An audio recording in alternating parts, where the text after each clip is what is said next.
Salut à tout le monde, mwiriwe canke mwaramutse bivanye naho uherereye. Hama mbanje kugushimira we muntu wakoze subscribe kuri irya video yiwanje ya mbere, we muntu wagize j'aime, we muntu wagize commentaire, ndagushimiye cane. Hama n'ubundi ni wa mukobwa wanyu Rosette. Ubu irya konte ya mbere ubu nahinduye konte, muzoza murankurikira kuri Rose TV. Niho muzoza murankurikira. Ndasaba imbabazi cyane kuba nahinduye konte, gusa iyi konte niyo muzoza murambonera ko igihe cyose. Ndabashimira rero cyane wowe wakoze subscribe, ukagira j'aime, ukanagira na commentaire. N'ubu rero ntureke kunyizera kuri iyi Rose TV. Kuri iyi Rose TV naho nyene ugire subscribe, kubera naho nyene unyizeye nzoguma ndabazana ibintu vyiza, ibintu bitagase, ibintu bikaze. Okay. Uno musi rero kuri programme y'uno musi nabazaniye ibintu bitanu. Ibintu bitanu nyamba utanguye ino video ndakwinginze ntugende utayimaze. Ni ibintu bitanu niyo waraba ino video guhera ku cambere gushika ku canyuma. Ndabizi neza yuko je suis sûre et certaine yuko bizogufasha mu buzima bw'iwawe, haba mu vyiyumviro canke mu bikorwa. Okay, twagenda icambere. Icambere na mbere ba umu entrepreneur. Uca wiyumvira ati umu entrepreneur ni iki? Umu entrepreneur ni umuntu arondera ibibazo akabizanira inyishu en échange y'igihembo. Ni umuntu arondera ibibazo kuri marché, kw'isoko, akazana solution y'ivyo bibazo en échange, kandi araza guhemberwa iyo solution yazanye. Rero ba umu entrepreneur nico cambere numva no gusunikiramo. Ba umu entrepreneur. Reka ndakubwire histoire nigeze gusoma cyane yanyoheye cyane. Ni histoire de la chemise blanche. Yari umugabo yatumiwe mu rubanza rwa mariage, aritegura nyene cyane rwa rubanza rwa VIP. Yatezwa kwambara ishati yera yagoroye n'ipantaro yasobetse. Aragenda urwo rubanza, hari ukuntu rwa rubanza rwa VIP ugishika hari ukuntu usanga abashitsi ugishika wumva abashitsi barabaserva urubanza rutaratangura. Hari ukuntu usanga abaservere bariko baratembera mu maranje baze baraserva abantu baza barashika urubanza rutaratangura. Umva rwa rubanza ruri VIP. Umugabo arashika yambaye na shati yiwe yagoroye, arashika baramuserva mu kirahuri. Agifise ikirahuri acabona abagenzi biwe akote, agiye kubaramutsa sinzi umuntu aciye amutelefona, acatora telefone mu mufuko. Agiye kuyitora yarafise na ya nzoga mu kirahuri, acayimenako kuri ya shati. Uzi vyagenze gute? Yarapanitse aravuga ati none urubanza ngoma ndaruhebe n'ingene nari ndarushuhiye. Aragenda muri dushe arihanagura. Ore yo kwihanagura umva yakoresha amazi, ahubwo yaba ariko arabisigako cane. Umva kwishati, umva ishati irinze ija kubucafu biragoye kuvako. Arapanika nyene cane, arababara nyene cane, avuga ati none ngomba mpebe urubanza n'ingene nari narukaniye. Abagenzi be umva arabaza abagenzi biwe nta kintu na kimwe mwafashe. Kubera yavuga ati niyo nataha nza kumara isaha, umva isaha yo kugenda n'indi isaha yo kugaruka. Umva na masaha 2. Urubanza ruza kuba rugomba ruhere. Arimvira ati nguzi yindi naho muhina afise amashati 3. Aravuga ati karabaye rero. Ariko rero mu nyuma aza yumva haje umuntu ambwira ati genda ugure crayon de facial. Arikanga. Aravuga ati umva nabandose ikintu gituma nza kuguma mu rubanza. Aca ariruka aja kurondera muri pharmacie. Agiye arabaza umuntu yari muri pharmacie, aramubaza urafise crayon de facial? Hewe aca ayimuhaye, aca arirukanga no muri toilette kugira abikureko. Agiye agishira ko nyene kuri bwa bucafu bwose buragiye. Wow, aravuga ati vive les entrepreneurs. Umva hari umuntu yiyumviriye yuko hariho ikibazo hari ikibazo uzogira ja umva uri mu rubanza uri mu rubanza uracafuye ku mpuzu yawe y'urubanza hari umuntu yamaze gukanifya yuko hazoba hariho ikintu kizozana solution yico kintu sinzi ko muko murantabura cyane umu-entrepreneur ni umuntu arondera ikibazo akakizanira solution en échange y'igihembo kuko umuntu ico kintu yaguze yakiguze amahera bien sûr yakiguze amahera ikibazo none gishobora kuba kiri hehe gishobora kuba kiri ahantu baye gishobora kuba kiri muri quartier gishobora kuba kiri kw'ishuri gishobora kuba kiri no mu bagenzi bawe je sais pas ibibazo biruzuye ahubwo tangura wiyumvire solution cyo cyambere numva nutangura kubwira ikintu ca kabiri ngomba ndakubarire ni gikirero ni ikintu kijanye n'amahera sije cyane y'amahera ni sije abantu bitiranya cyane kandi abantu benshi batazi bari sanse kwicara kwanza bakiga amahera ni iki hariho benshi bavuga amahera ni cause ya dispute cause de séparation cause de divorce cause y'ibintu byinshi ariko nagomba ndakubwire yuko amahera nyamba wewe uri kurara bino video amahera ubanza kwanza ukicara ukavuga ati amahera ni iki kuko benshi barabeshera ngo amahera ni mabi ariko ndakubwiye amahera yaho umuntu de bonne valeur umuntu mwiza umuntu afite amakarite meza umuntu w'umutima mwiza umuntu afasha abantu yamuhaye mahera urabica azakuyakoresha amahera rero mureke kuyabeshera mureke kugira ivyo vyumviro vyanyu bihombesha ngo amahera ni mabi no amahera si mabi nta kuntu nakumwe amahera ni mabi reka ngereranye amahera nka instrument jefse imbugita mu minwe mfise imbugita mu minwe mbona abantu babiri bahagaze imbere y'uwanje umwe ni umwicanyi uwundi ni umu chef cuisinier akomeye none ufise imbugita mu minwe gomba ndayihe umwicanyi aza kuyikoresha iki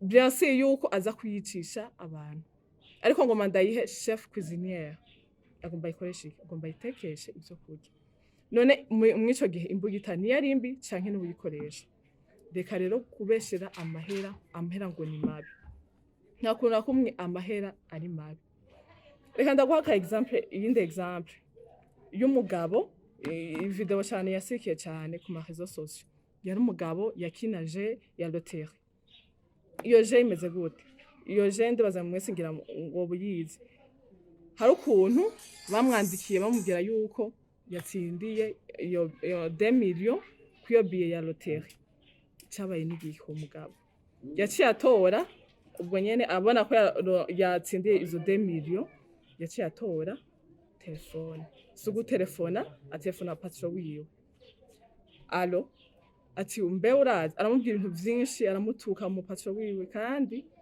ego byase naho baba babanye nabi ariko ntihari kuca mubwira nabi umugore we aramubaza ati none eske byo nibikuye kuragiye ngo abwira umugore wiwe ati nawe rero ndafise message yo kuguha burya rero wowe sinize ndagukunda nta na gato nagize mariage na wewe kubera iki pression y'abavyeyi bawe uremviye kwera izo 2 millions zonyene naronse icakurikiye meilleur ami wiwe aramubaza arambwira ati none vraiment ivyo nibiki uri kuragira ikintu yamubwiye ati nawe ndafise message yo kuguha wewe urya musheri wawe wishima ko misi yose ngo nisheri wawe misi yose mardi soir tuba turi kumwe eske uriyumvira eske none amahera niyo ari mabi canke n'uwo muntu mbega none urimvira yuko amahera ari mabi gute amahera nta kuntu nakumeye yoba yaramuhinduye ahubwo amahera yerekanye umuntu ariwe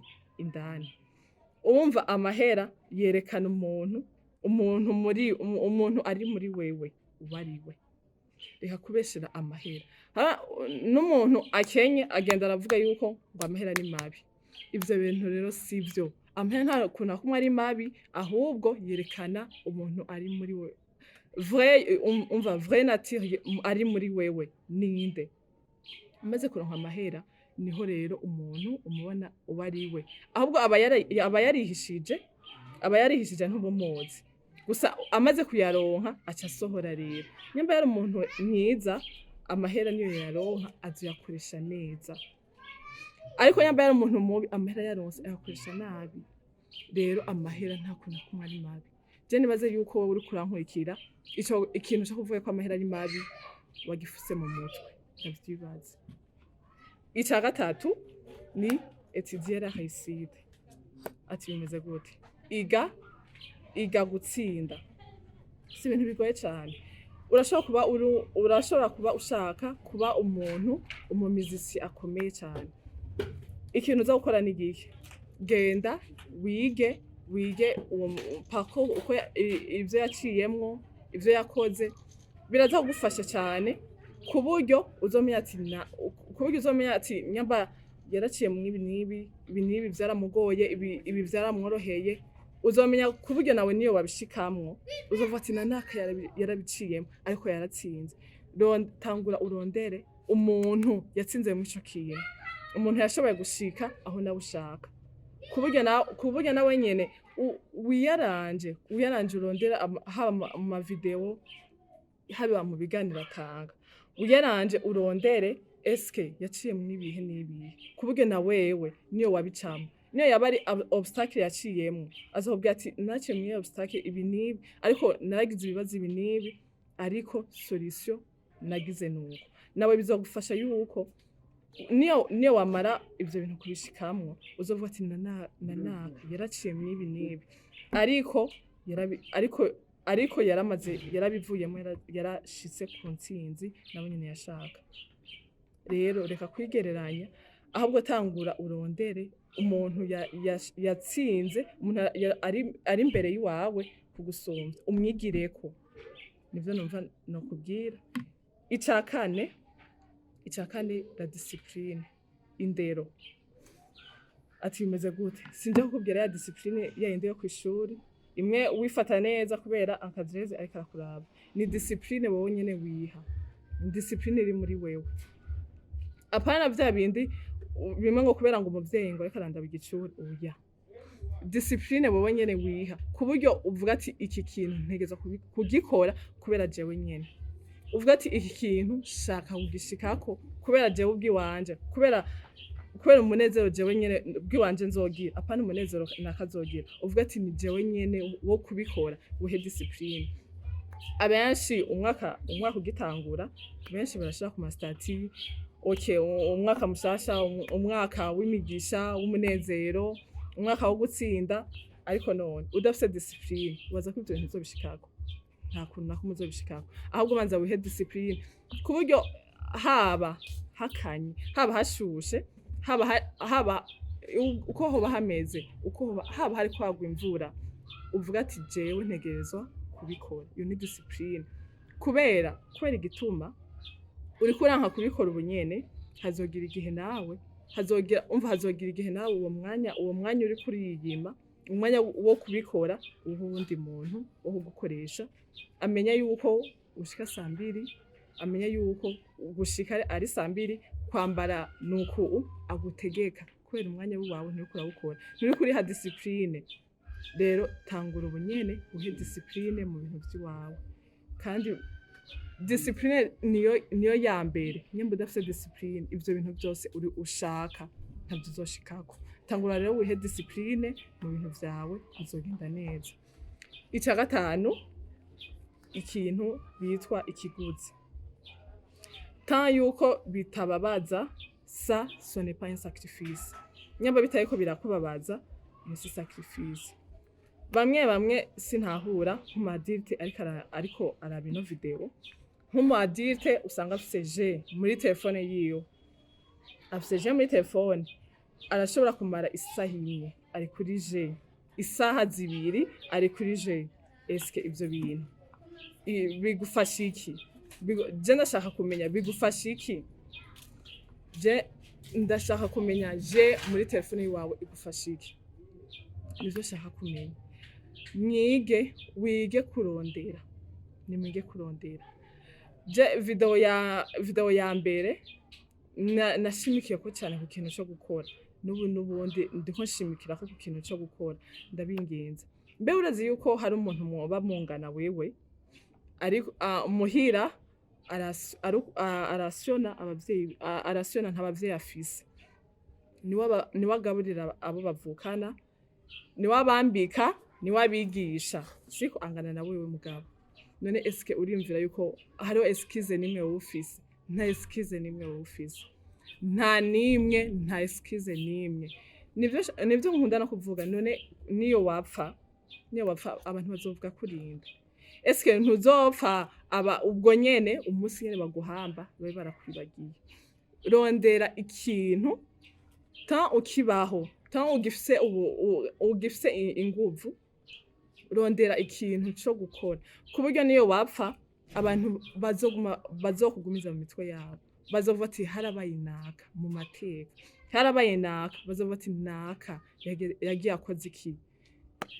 Okay, merci beaucoup wewe wankurikiye nibaze yuko ibintu mvuze bitanu bikubatse kandi bigiye kugufasha kandi ugiye no guhindura haba kwiyumvira canke gukora. Noba nsabye n'imbabazi nyamba noba hariho nko navuze nkakomeretsa canke nkavuga nabi naho nyene mu mbabarira ariko mba numva yuko umenga birakenewe ko no bivuga. Rero duhuriye no muri commentaire wandike uko uvyumva urashobora no kuba ufise impanuro zisumba izo ntanze ugasanga nawe urafise iciyumviro ciza cofasha abandi gutera imbere. Ndakwinginze wandike muri commentaire eske muvyumva gute muri commentaire uvyumva gute ntwibagire rero na subscribe na j'aime uzokoze cyane tuzosubira ciao ciao.